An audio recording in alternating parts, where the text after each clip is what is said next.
Hello and welcome to Horologique, and thank you for joining me in the review of the San Martin V3.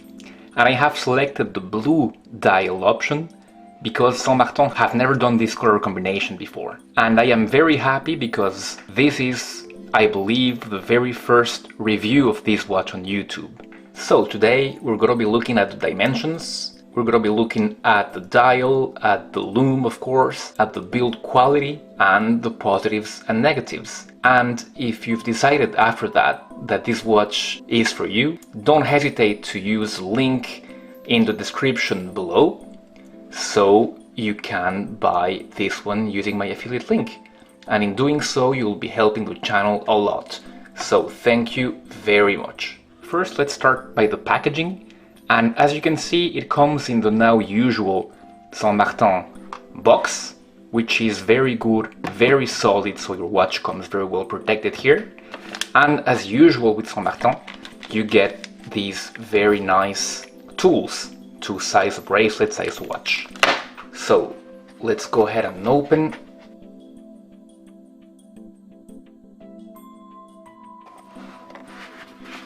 And here's the watch. So inside the box you get the watch, you get the hand tag, of course, you get an instruction manual, that's not very useful, and you get the warranty card. And for those of you who are interested, this is how the watch comes protected. It comes protected with this plastic that wraps all the watch, the case, the bracelet, everything. So your watch is very well protected. So let's take all this plastic off and let's review this watch.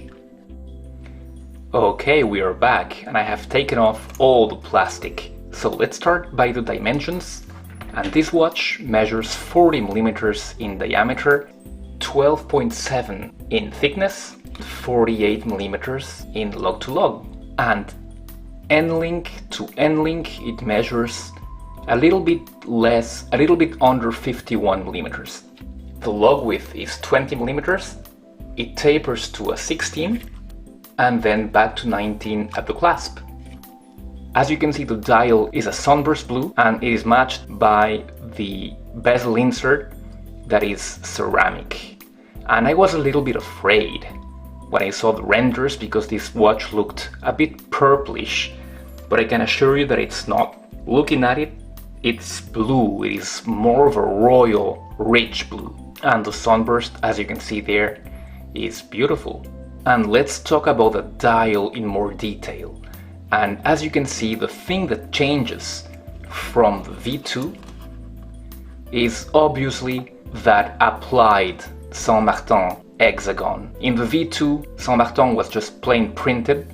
Otherwise, besides from that, and besides from the color of the watch, it is pretty much the same face that we are used to with this ghost rider, as they call it.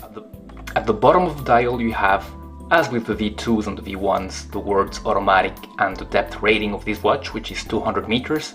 Wonderful. You have the applied indices and you have the cyclops at 3, and the magnification is supposed to be a precise 2.5 like the Submariner. It is homaging.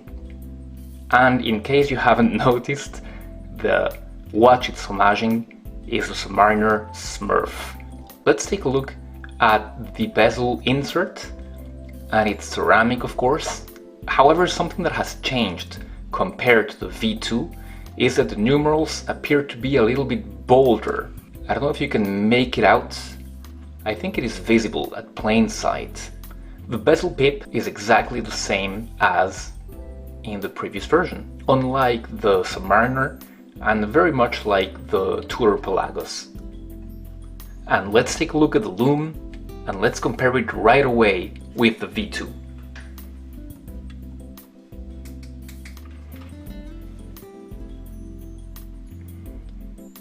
And as you can see, the lume is equally good in both versions, and that is a relief, because for me This lume is the best lume that I have seen in a homage watch.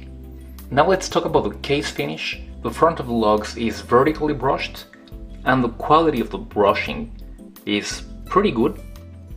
The sides of the watch are of course high polished and the polishing is very good for the price. And something that has changed and will make fans of the brand very happy is that the crown is signed now with that aggressive open-mouthed shark, and that is very nice because in the V1 it was signed just like this, but in the V2 they dropped the sign, they dropped the signed crown and they just gave you a non-signed crown, and now it's back for more. The case back is completely sterile, like the Rolex Submariner. The bracelet is an oyster style and it's all brushed. Let's now talk about that clasp, and that clasp is exactly the same as it was on the V2, and that is a good thing because this is one of the best clasps I have seen. It is all solid with the fold over, signed San Martin, and then with this double push, and of course it's a milled clasp and all the elements including the shell are milled.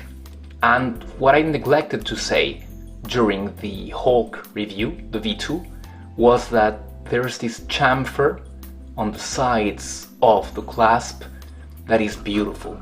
You don't have any kind of direct extension, but you have 6 micro adjustments, and that should be more than enough to get this watch fitting rightly for you. And speaking of fit, this is how the watch looks in my 6.5 inch wrist, 16.5 centimeters, but this is maybe my favorite aspect of this watch, how it fits.